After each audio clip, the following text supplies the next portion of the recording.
Y Y study academy में आपका स्वागत है। आपके लिए लेकर आए हम जीके जीएस का प्रैक्टिस सेट जो कि आपके लिए उपयोगी रहेगा। तो आज का टॉपिक है आपका भारतीय संसद पर आधारित प्रश्न। तो आइए स्टार्ट करते हैं आज की क्लास।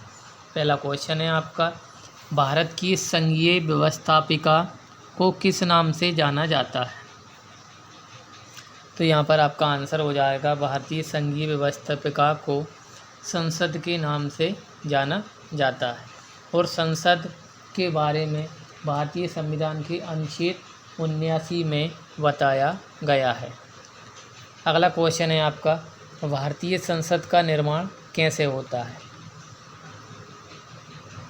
यहाँ पर आपका आंसर हो जाएगा, भारतीय संसद का निर्माण लोकसभा, राज्यसभा और राष्ट्रपति इन तीनों से मिलकर होता है।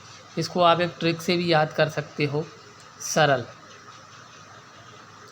सरल यहाँ पर आपकी एक ट्रिक है। सा से संसद अनुच्छेद 79 में बताया गया है। रा से राज्यसभा अनुच्छेद 80 में बताया गया है। और ला से लोकसभा अनुच्छेद 81 में बताया गया है। इनको याद करने की ट्रिक है।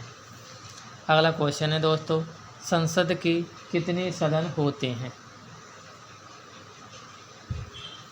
यहाँ पर आपका आंसर हो जाएगा, संसद के आपके 2 सदन होते हैं, लोकसभा और राज्यसभा। अगला क्वेश्चन है, संसद के किस सदन को प्रतिनिधि सभा कहा जाता है? यहाँ पर आपका आंसर हो जाएगा, प्रतिनिधि सभा कहा जाता है आपका लोकसभा को। और लोकसभा आपका निम्न सदन है। अगला क्वेश्चन है, संसद का स्थायी सदन कौन सा होता है?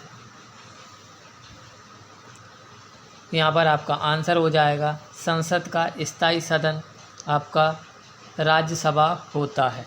राज्यसभा का प्रमुख कौन होता है?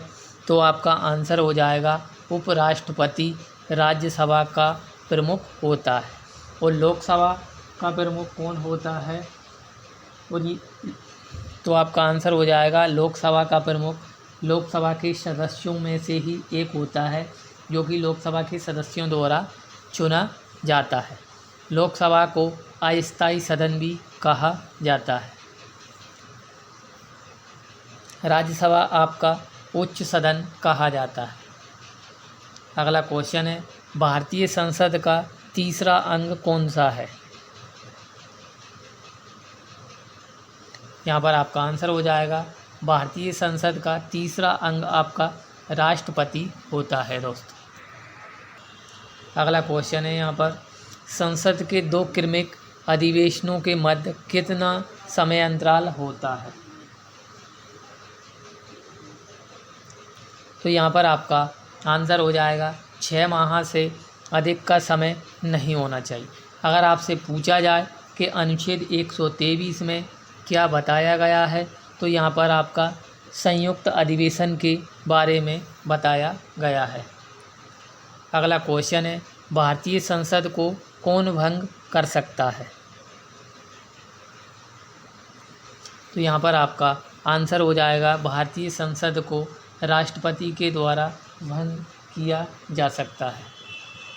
अगला क्वेश्चन है, भारतीय संसद की संप्रभुता किसमें निहित है या फिर किससे प्रतिबंधित है? तो यहाँ पर आपका आंसर हो जाएगा, न्याय समीक्षा से संबंधित है।